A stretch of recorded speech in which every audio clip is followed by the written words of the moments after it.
Hello everyone, it's Silly here and welcome to a brand new video. In today's Halloweek video, we are traveling to southern Italy for another Italian folklore video.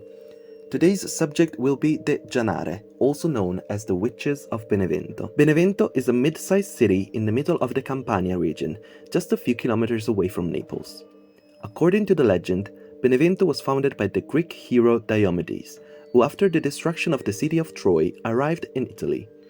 He founded the city with the tusk of the infamous Caledonian boar. The first instance of the city's existence can be found around 314 BC, where a place called Maleventum was first mentioned in a war document. The name Maleventum, which translates from Latin as bad wind, was later changed into Benevento, which means good wind. As many other Italian cities, Benevento has a long-winded history and a unique culture. The Janara is a folkloristic figure that firstly appeared in tales from the countryside, where farmers and pastors spread stories of encounters with these witches. According to the legend, the Beneventian witches would meet under a big walnut tree just outside the city, along the river Sabato, where they would participate in their sabbaths and ceremonies to celebrate the devil, who would often show up as a black dog or a ram. Janaras would leave their homes at night and break into the farmers' stables to steal a mare and ride it all night. They would also make their presence known by braiding the mare's manes before bringing them back to their stable. Often, the mares, exhausted by the long ride, would even end up dying before the morning. Janaras were also considered expert in medical herbs, and they were able to recognize and use them as narcotics and poison, even creating special potions.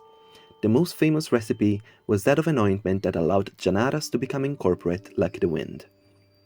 Contrary to other folkloristic witches, the Janara is a lonely character, and in her everyday life, she is aggressive and mean. According to tradition, to catch her you had to grab her by the hair, which was her weak point. The Janara would then ask, "What do you have in your hands?"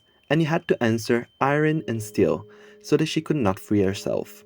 If you were to answer hair, the Janara would have replied, "Then I slip away like an eel," thus freeing herself and running away. Furthermore, it was said that whoever managed to capture a Janara when she was in her incorporeal state, she would offer her protection to the family for 7 generations in exchange for her freedom. The Janaras had even more superstitious stories tied to them. For example, the feeling of suffocation that sometimes occurs during sleeping was credited to the Janara's doing. People believed that the Janara enjoyed jumping on people's chests trying to suffocate them, especially young men.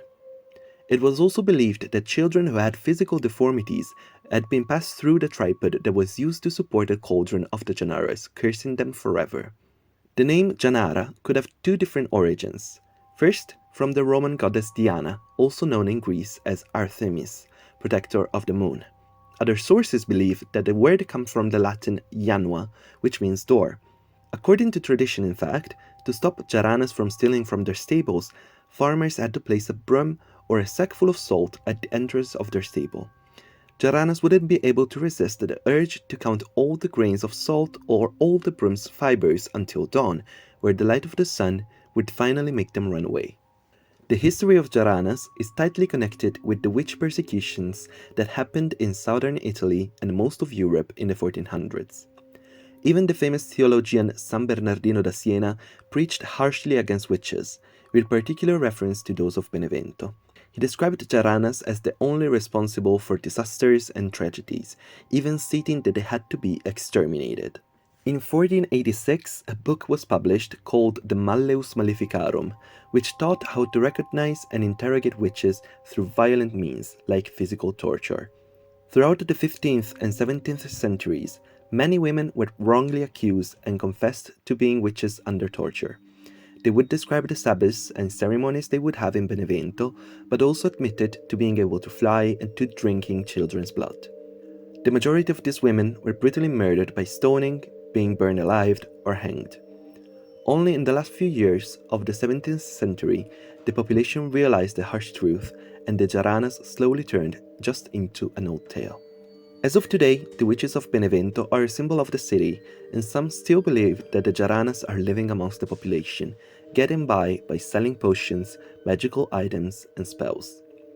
Even today, farmers are used to leaving a broom or salt near their stables as a superstitious ritual to protect the farm from bad luck. So, what do you believe? Are Jaranas still around?